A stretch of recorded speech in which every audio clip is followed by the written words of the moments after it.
All right, guys. Today I'm going to start out on chapter 15, which discusses the chromosomal basis of inheritance. So some of this stuff's going to sound a little bit familiar to what we talked about in chapter 14, but it's also going to extend and explain some of the stuff that was mentioned in chapter 14 as well. And also, to be honest, chapter 13. So it all kind of comes together here a little bit in chapter 15. Quite a bit of stuff you need to know from this particular chapter, and like I said, I'm going to take some of these topics that are in this chapter and extend them a little bit further than what maybe the College Board wants or is required, at least on maybe one or two things, okay? And so what we're going to talk about in this chapter is a little bit of how the chromosomes move and how the chromosomes carry those traits that we talked about in chapter 14, and spend more time on the importance of the chromosome and how it has those traits on them, and how the chromosome interacts with other chromosomes and also interacts during meiosis to ultimately form certain phenotypes of organisms, okay? So this first video is going to be relatively short. The second part of the information we're going to do in person. And then I haven't decided whether or not I'm going to split the last bits of information up into one or two videos. But let's go ahead and start here. And some of this stuff here will be a review in section 1, but it says Mendelian inheritance has its physical basis in the behavior of chromosomes. And this is stuff that should at least sound a little bit familiar already. The chromosome theory of inheritance states that Mendelian genes, which we've talked about in chapter 14, have specific loci on chromosomes. That we know, right? And it's not necessarily the genes that move around, but we have to realize that it is the chromosomes that move around during gamete formation and then zygote formation upon fertilization.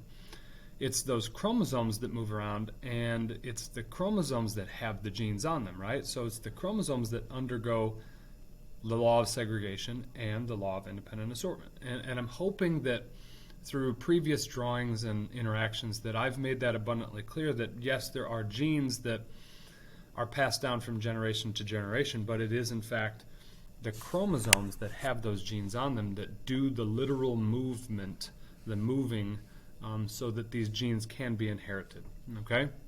And so the chromosome theory of inheritance is oftentimes based off of simple Mendelian genetics, which we've talked about. And here's another reminder of what simple Mendelian genetics is. It is the most simple form of inheritance that we know of, right? Where all of these stipulations are met. And so part of what we're going to get into in this chapter 14 is what happens when some of these simple Mendelian genetics checkpoints are not met or don't happen the way we would normally think. What happens to the inheritance patterns after that? Okay, and that's what we're going to get into starting at the second set of information that we get to. But just a simple review of these things. Different genes are located on different chromosomes. That's what Mendel initially assumed, right? He assumed that the laws of independent assortment and segregation always applied correctly. Assumed simple, complete dominance, where one one allele is completely dominant over another, and it's that what governs the traits that are expressed. He only looked at two alleles that were being studied. Okay, he got lucky and happened to pick a couple of traits that were just a two allele system, and also that no crossing over had occurred. Okay, so some of these things we're going to address. What happens when simple Mendelian genetics get strayed from? Okay, is kind of where we're going to go. And so this kind of puts it all into a nice concise diagram. And again, this should be review. On one side here, it indicates, and you don't think of this diagram as just this side is just law of independent assortment. This side just illustrates law of segregation. That's not it at all. It's all kind of encompassed, but it shows you where the laws of independent assortment and segregation occur. And they put the law of independent assortment over on this side because you'll notice that these chromosomes here aligned at the metaphase plate different than these chromosomes here. That's really the difference between the two. But both of them ultimately do show the law of segregation because here you see this big R allele and this little r allele are segregated or separated into separate cells. And the same thing we see over here. This little r allele and this big R allele are segregated into separate cells. So don't let this like mess with you or anything. It is a good diagram, I think, to study what's actually happening. But just take this with a grain of salt that they put these labels on here just kind of arbitrarily. Okay. All right. So as we move into this material, it's going to start to get a little bit more abstract, maybe, and stuff that you've not heard of before, or talked about before, either through other bio or life science classes or through like honors bio. Okay, and so what we're going to start to branch off on is a study of fruit flies. Okay, and specifically, fruit flies were utilized by a famous scientist named Thomas Hunt Morgan. And Thomas Hunt Morgan is responsible for two major discoveries in genetics that kind of explained, gave a more full picture of what was happening than what Mendel initially supplied. Okay, and so Thomas Hunt Morgan utilized fruit flies. Okay, he showed that specific genes were located on specific chromosomes, and he did so using fruit flies.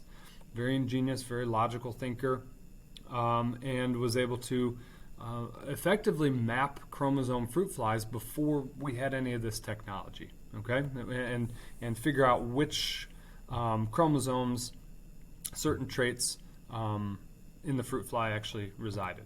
Okay, so just a little overview of the fruit fly, because we are going to play with fruit flies in class, and that's going to be something I think you guys will enjoy at least a little bit. It'll get us out of the normal mode of just listening to me yak about stuff and talk about questions and things. So fruit flies are ideal because they breed at a very high rate, not only in number but also in speed. For instance, we can mate 3 or 4 fruit flies that are male and female, and those fruit flies are going to produce a new crop of baby fruit flies in about 2 weeks. And if you do 3 or 4 males, 3 or 4 females, you get in the neighborhood of thousands of flies, right? And so they lay hundreds and hundreds of eggs over the course of that time, and then in about 2 weeks you get in the neighborhood of 1,000 flies if everything goes according to the way it should. Okay, so they breed at a very high rate. They can breed every 2 weeks. And they only have 4 pairs of chromosomes, so they only have 8 total chromosomes that you actually have to worry about figuring out where anything's located. So that's why they make really, really good organisms for genetic studies. You get a lot of data, and they're relatively simple. Okay, so let's talk about some of the traits and some of the terminology. In a previous class, we've already kind of gone over some of Thomas Hunt Morgan's symbols and the way that he notated things, and this is going to be kind of a call out to that. Okay, so Morgan noted something called wild type. Okay, and what he called wild type was effectively the most common phenotype in a population. So he saw, when he looked at fruit flies under a microscope, he saw the majority of them had red eyes, and so he called this the wild type phenotype. Okay, or in his eyes, it was the normal one. Oftentimes, when we do our experiments, we can substitute the term wild type for dominant phenotype. Okay, so when you hear the term wild type, you should think of the term dominant. Okay, and in the picture on the right here, he saw alternative traits that were alternative to the wild type, and what he called those mutant phenotypes. And in our lexicon, what we would call those, recessive phenotypes or recessive alleles. Okay, and so the example that's shown here is white eyes. Now, white eyes are far less common in the normal population than the red eyes, and so he came up with a different term for them. And he was making some assumptions of his own. Obviously, we know that we all have 5 fingers. That's not the dominant phenotype, but it's the most common. But those type of situations and scenarios don't apply very often. So he made a pretty good assumption that if he was looking at a common trait in the population, that meant it was probably dominant. Okay. And so the first discovery that Thomas Hunt Morgan is responsible for is the discovery of sex linkage. Okay, and so I'm going to talk about that very briefly here. And a little bit of the background, then I'm going to go into maybe a little bit of his experiments and how he interpreted those. Okay, so one of the experiments he ran an experiment here where he mated females with red eyes and males with white eyes. Okay, and you know, in his experimentation, the F1 generation. Okay, so these flies up here were part of the P generation, right? And the F1 generation had all red eyes, and that's kind of what he would have expected. Okay, he would have expected that, and that's very similar to what Mendel would have seen. If you've got a trait like purple flowers that's dominant and mated with a trait like white flowers that's recessive, you would expect the F1 generation to have all heterozygotes or all of the dominant phenotype, which happens here as well. And then he took his flies that had the red eyes from the F1 generation, mated them together, and the F2 babies showed the same 3-to-1 ratio that Mendel saw. Okay, Mendel saw the 3 purple to 1 white, and Thomas Hunt Morgan sees the 3 red to 1 white eyes. Okay, now there was one kicker here, one caveat. Only the males had white eyes in this generation. It's a simple observation, but maybe it's an observation. You ask yourself, would I have caught that? Would I have noticed that? Would I have understood that? I probably wouldn't have. I just, it's what I expected. Well, his mind was a little bit more open. And so what Morgan deduced from this observation was that that there are certain traits that are located on the X chromosome. So his seeing of this white-eyed trait only in the males in the F2 taught him or allowed him to understand that the trait for eye color, specifically in this case, was located on the X chromosome. Okay, and so this is kind of a flow chart, and so he called these specific traits that are located only on sex chromosomes, he called them sex-linked traits. And so this flow chart here kind of walks you through what he would have literally seen in his data. He's got these P generation flies, okay? We've got the female that's red-eyed and the male that's white-eyed, and they mated them, and all of the F1 generation had red eyes. Okay, that's what we would expect. That's what Mendel would expect. That's what Thomas Hunt Morgan expects. Okay. Then he mates those red-eyed ones, and lo and behold, there's 3 reds to 1 white, and the only ones that ever came out white were the male ones. Okay. So let's look at this in terms of chromosome. Let me pull out the trusty old pen here. See if I can get it to work.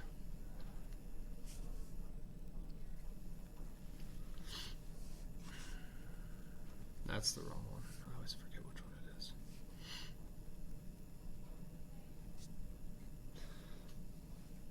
Okay, so what we are seeing here, starting at this point, we can kind of put a little line here to separate these two. This shows what the flies would have actually looked like up top, and down here, all of these things show you what the chromosomes might have looked like, and which genes, or pardon me, alleles were on each one of these chromosomes. Okay, so they start you off with the P generation up here. This is P generation, and it shows you which alleles were on the chromosomes. Now, the W plus indicates wild type red.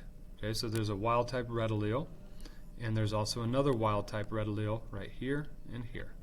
Okay, so each one of the X chromosomes for the female in this case is going to have a wild type allele, which means she's going to be homozygous dominant effectively. She's going to have red eyes. Okay, the male, we know that this Y chromosome doesn't really do anything, so it's almost as if it's not there, right? And on the X chromosome, where this particular trait happens to be located, he's got a recessive copy of that W. Okay, so his eyes are white, like we would see here. I'm going to get a different color pen.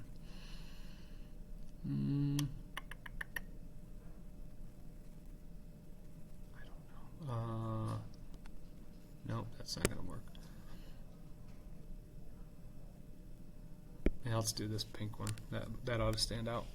Okay, so then it shows what happens during mating, right? Now, when these animals go to mate, they make, as we see right down here, they make gametes. So these right here are the sperm from this guy up here. So he puts one of his X chromosomes into a sperm, and he puts his Y chromosome into a sperm, which we see there.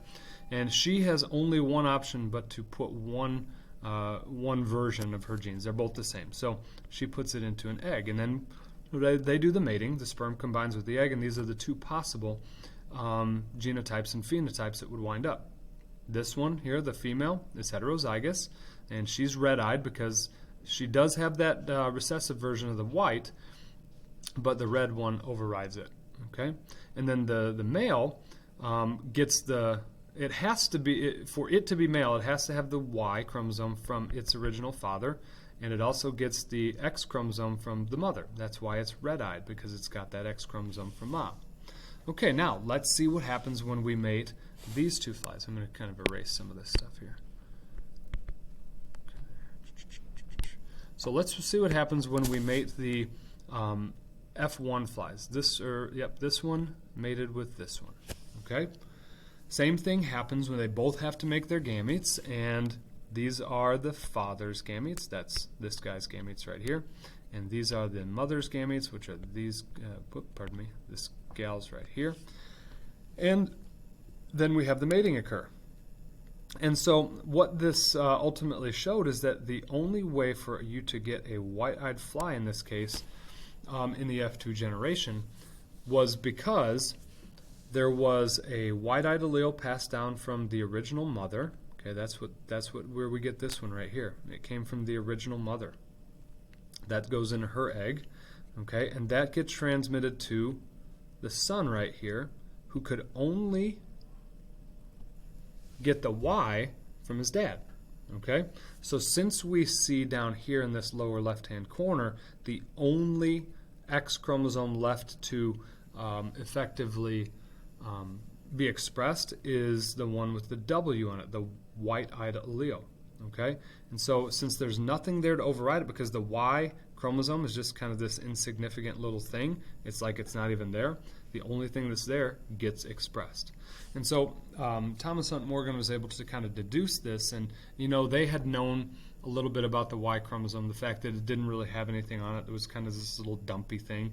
And so he was able to deduce, hey, there are some traits that actually are sex-linked, meaning there's only there's traits located on the sex chromosomes only, and they're basically inherited in a very distinct type of pattern from something else, okay, from maybe normal Mendelian genetics.